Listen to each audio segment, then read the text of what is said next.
নমস্কার প্রিয়জনেরা, আহারে ও বিহারে চ্যানেলে আপনাদের সকলকেই স্বাগত। আজকে আমাকে পরিবেশন করেছে একেবারে সুন্দর একটা সবজি দিয়ে ডাল, সেটা হচ্ছে তরু ঝিঙা দিয়ে মুগের ডাল। আসুন জেনে নিই কী কী উপকরণ দিয়ে এই রেসিপিটা তৈরি হলো। প্রিয়জনেরা, প্রথমে তরু ঝিঙাগুলো ছুলে নিয়েছি, ছুলে রেখে দিয়েছি। তরু ঝিঙা অনেকেই চেনেন না। তরু ঝিঙাগুলো ছোট ছোট হয় আর গাগুলো তেলতেলা হয়, ওর গায়ে শির হয় না। সেই ডাল দিয়ে মুগ ডাল খেলে খুব ভালো লাগে। এবারে মুগ ডালটাকে ভেজে নিলাম, ভেজে জল দিয়ে দিলাম ডালের মধ্যে।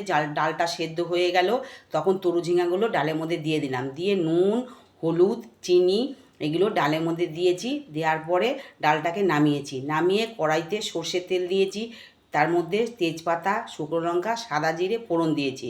ফোড়ন দিয়ে ডালটাকে ঢেলে দিলাম। তারপরে যখন ডালটা হয়ে গেল, তারপরে ধনেপাতা কুচি ছড়িয়ে দিয়ে ডালটাকে নামিয়েছি। সঙ্গে বেগুন ভাজা আর কুমড়োর ভর্তা। খেয়ে বলুক কেমন হয়েছে ডালটা। তাহলে প্রিয়জনেরা সকলেই শুনলেন আপনারা কিভাবে এটা তৈরি হলো। এখন আমি স্বাদ নিয়ে আপনাদেরকে জানাচ্ছি কেমন হয়েছে খেতে।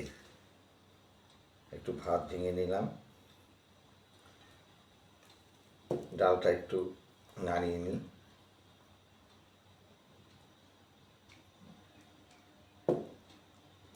একটা ঝিঙে তুলে নিলাম।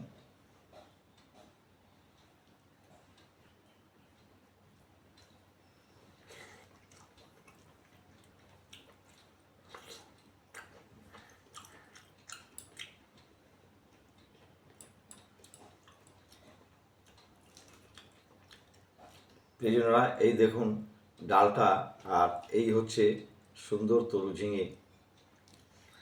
আপনারা অবশ্যই এভাবে বাড়িতে তৈরি করুন আর সকলকে খাইয়ে কমেন্টের মাধ্যমে আমাদেরকে জানান কেমন হলো খেতে। দুর্দান্ত স্বাদ এই ঝিঙেটার, একটা দারুণ জিনিস তৈরি হবে। সকলে খেয়ে নিশ্চয়ই ভালো হবে। আজ তাহলে এই পর্যন্তই, দেখা হচ্ছে খুব শীঘ্রই নতুন কোনো রেসিপি নিয়ে। আপনারা সবাই সুস্থ থাকবেন, ভালো থাকবেন, আমাদের পাশে থাকবেন। আমার চ্যানেলটাকে লাইক, শেয়ার, সাবস্ক্রাইব করে দেবেন। টাটা।